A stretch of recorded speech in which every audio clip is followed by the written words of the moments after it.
Welcome to the bookshelf, where we discuss books relevant to the study of contemporary South Asia. I am Amit Ranjan, a research fellow at the Institute of South Asian Studies in Singapore.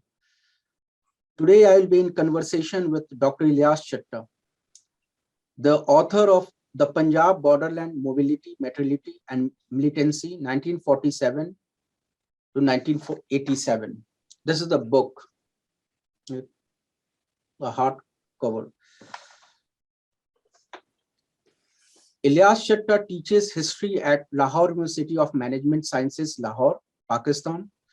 Earlier, he was based at the Center for Imperial and Post-Colonial Studies, University of Southampton, and has also been associated with the University of Warwick and SOAS, University of London. He is also the author of Partition and Locality. Ilyas, welcome to the bookshelf. Thank you, Amit, for having me. Yeah. Thanks, Ilyas. And now my first question about this book, can you share more about your book, particularly on how it is different from other literature on the India-Pakistan border issue? You know, most of the border India-Pakistan books, either they talk about this security, or, you know, some liberal, they start talking about the friendship, trade, and everything. There had been some works on two Punjabs, but mostly monographs or articles. But your book, I think, is one of the most comprehensive in recent times. So how it is different from the other works? Thank you, Amit. I really appreciate having me. So I think, as you really pointed, let me start with your word. I think it's most of work, existing literature is much more about security-oriented discourses, all these books. And even name you say, Hard Pakistan, State of Martial Law, Fear State, Warrior State, and mainly they use also partition syndrome.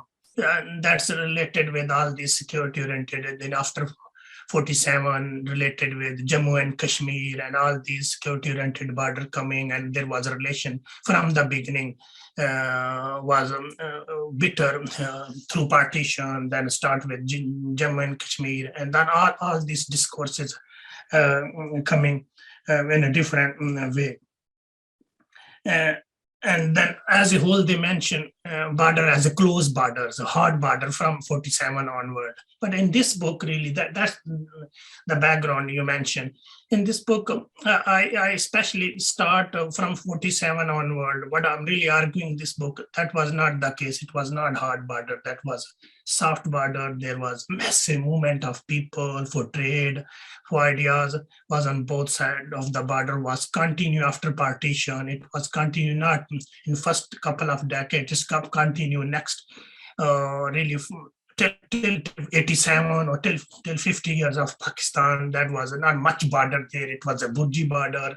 So probably for state was mentioned borders there, but on the ground there was no border. The cross mobility was continue, and whether it was a trade, peoples, and it was not until really recently. It was not until recently, the 50th anniversary of Pakistan, they not start putting barrier and fence. So that's my whole point, is the border until recently, until 50 years, was very porous.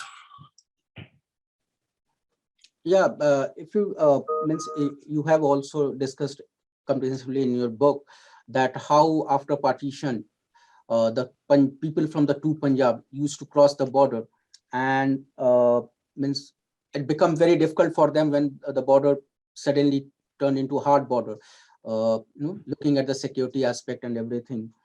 So how and why did the border between the two Punjab become hard? Basically, whole, as again mentioned, all these security-oriented mainly mention after 47, then talk about Jammu and Kashmir, then all that.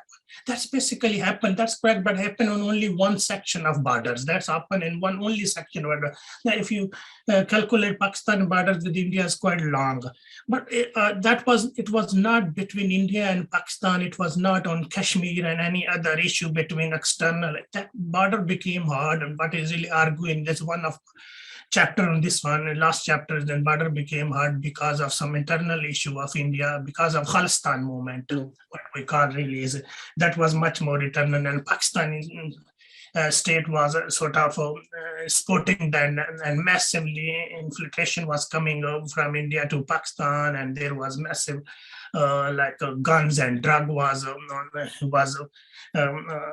moving on from that part. And there was much, what I'm really arguing in this book, it was much more internal issue that led to the hot border rather than Indian-Pakistan external issue.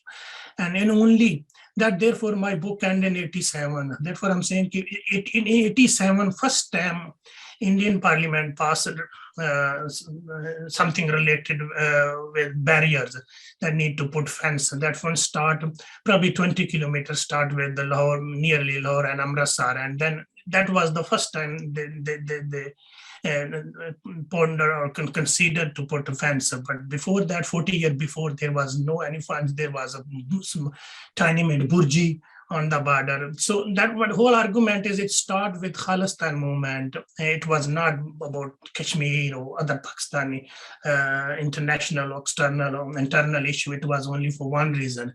And it really, afterward, it continued really until recently. It was continue fence. It start with one area, then continue for another area, then it but if follow until 2011, it was continue in Rajasthan or Sindh side area. So it's quite a recent phenomenon. It's not after partition, all these things, hard borders happen. How much it affected the people staying in border areas? Because as you have mentioned in details about the smugglings, there was some sort of, people people from Pakistan depending on India, and Indian depending on Pakistan for smuggling and all such purposes. So how much the hard border, even after fencing, affected such activities across the border? I think there's still, for after, like if we talk about after fencing the border, it's quite recently, then we can say it's not 87 it affected quite recently. I will say really, if we put one word, that will say 11 September, massive money came and massive all these fence and all these fence technology came and all these bordering started massively, border fence with all floodlight and others. That's quite recent phenomenon, and that massively affected their borderlanders crossing and their everyday economy. That was, I call border trade, and it was basically, in a legal term, that's called smuggling. So that was the massively effective, and I give figures how that, especially in consumer good, between Indian prices go up. If we give really one, like a gold price, I give, that was massively coming from Pakistan to India. That's really jump in highest time in history in 80s. Price went for probably triple in that consumer, and same time in many things coming from India, from pawn to cloth and others, and then they come because of these all the fencing, and people's livelihood was affected. But that was also, when I interviewed Lahore and Amritsar, that was also happening in one section of border. Then people really, for these people they moved from where there was no fence, like they move south side of Punjab or near Rajasthan or Sindh side. So there was, because there was no fence until recently. So each border was borderlander was sort of shifting for their trade or their cross-border mobility, social capital also. Yeah, movement, we can find that movements on Rajasthan border, and even the Gujarat, people coming from Sindh, the movement are still there. But we do not see such large number of movement across the Punjab border, mainly because of 1980s, the events you have talked about. Coming to this post 2019, when India-Pakistan means almost finished everything, whatever relation. So do you think that still the trade, the border routes are being used for the illegal trade? You mean presently? After 2019, after this, when the Indian Parliament revoked Article 370 from the Indian side of Jammu and Kashmir, and after that Pakistan took certain measures, and the both countries came into tension. And then uh, after that, there was some tensions also, bilateral tensions also.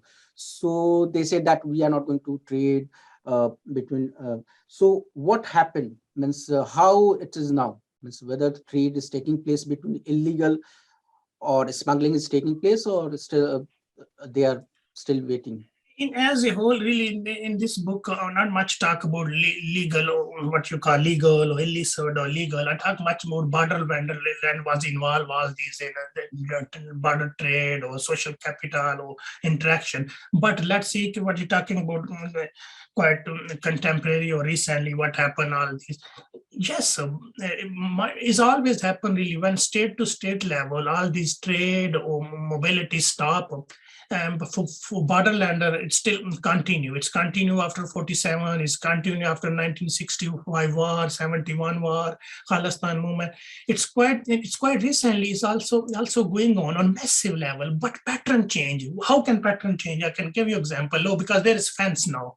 So and there is massive sort of securitization of border. But now for Pakistani side of border, all the borderlander, not all the, but mainly really borderlander use drones for drugs. They massively, mainly borderlander, not state don't have drones. Police don't have drones, security, but borderlander, many borderlander who was involved before was a heavy sort of smuggling sort of, but now they use drone for drugs.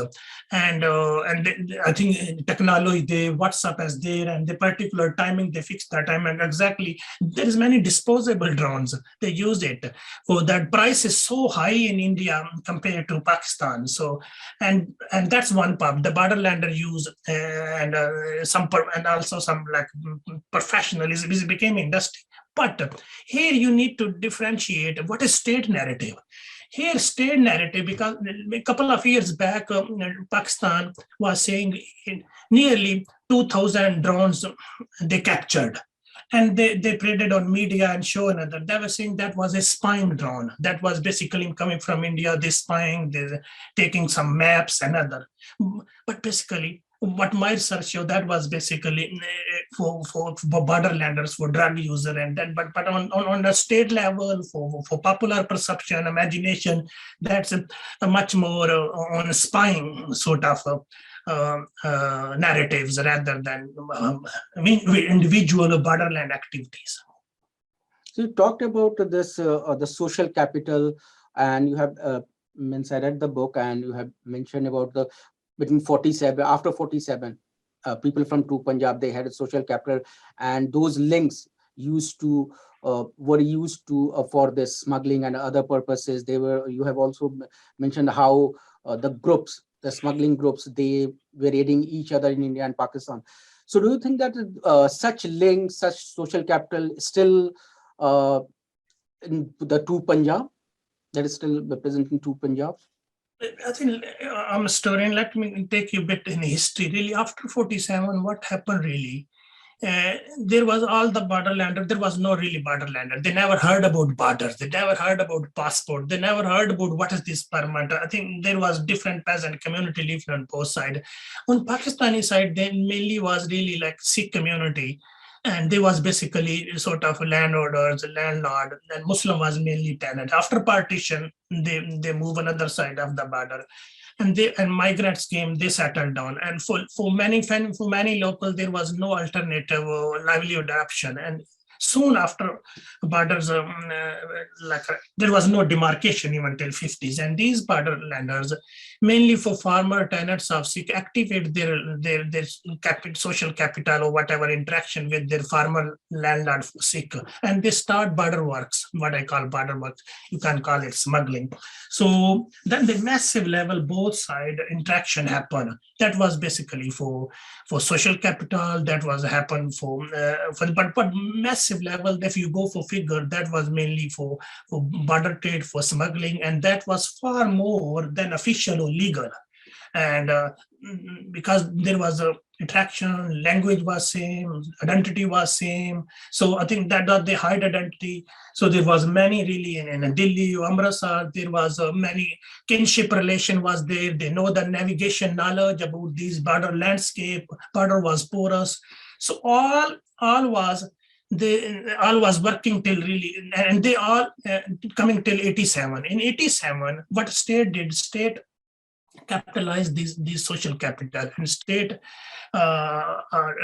work with these people because they have resources, so they have experience, so they have a capital. So then all was working, state work with both side of, and they work during Khalistan movement. All these war sources or drugs went through with state patronized. So you want to say that the Khalistan movement has a strong impact on this connection? And yes, the connection was still there, but I was saying, and then connection was still there between borderland or both sides, for Punjabi side, both sides. Then Pakistani state utilized that sources. And then same time I'm talking about for Indian side, that was the first time ever Indian realized, and then the first time in parliament debates happened, and then first time during Khalistan movement proper fencing start. And then fencing was basically, there was no yet demarcation still have to happen in some area, but they start fencing on one side. And one thing also need to very clear, Pakistan didn't pay a single penny on fencing. It was all Indian project. So that was all Indian project. And there was even Pakistan many time tried, didn't agree with this one, and they put fencing, and there was Pakistan was not agree because they were saying still disputed, line of control, Red Cliff line, working boundaries. So there was different terminology. Pakistan was first needed demarcation then, but therefore Indian did their side, and they, on Pakistani side probably some area really something 500 meters something they left, and then defense. No, because still, even today, thousand peasants come on Pakistan side of border. They cross morning and evening, go back. There's different gates. They come on Pakistan side of border. They do their cultivation, whatever. Their lands on Pakistan because there was one-sided dimension, and then the evening they go. So that's also need to know that demarcation was not a smooth process. Finally, Ilyas, once I have been to that border, I have crossed the Wagah border, and so the situation. So it's not political and economic and everything. It's emotional also. So people from the two Punjab, it's for them, it's an emotional line also, which people want to cross, but many are being denied visas and everything. So any final comments on? I think that's really is two things now here. One is people to people, what really want crossing Peter, one is state to state, whether state want hard border or what people want really. I think there's massive change happen for after this all technology or Zoom thing really. In Pakistan and India, there's many university really, they both side on Zoom, they like exchange lectures happen, and Lums did with really with Ashok and other things. One thing that's happened, but despite the fact state relation is still strain on both sides of things. I think that's that I see the future really. Even technology will play a part, and probably not with trade, but again all these social capital, all these ideas, people to people. So whatever the political situation is, they're strained. I think some section of both sides, some people of both sides of the border, whether state or some sections, their survival probably is on hard borders. But I think there's another perception, there is other people, and what do we call people to people. I think that's I mentioned is happening really massive level for on both sides. Interactions happen, and I hope and that there is a bit optimism. Thank you, Ilyas, for talking to us. This has been Amit Ranjan, a research fellow at ISAS. Thank you for joining us at the bookshelf. For timely analysis on significant developments in South Asia, please visit our website for our latest publication and podcast. We look forward to seeing you again soon. Thank you, Ilyas. Bye. Thank you very It's much. such a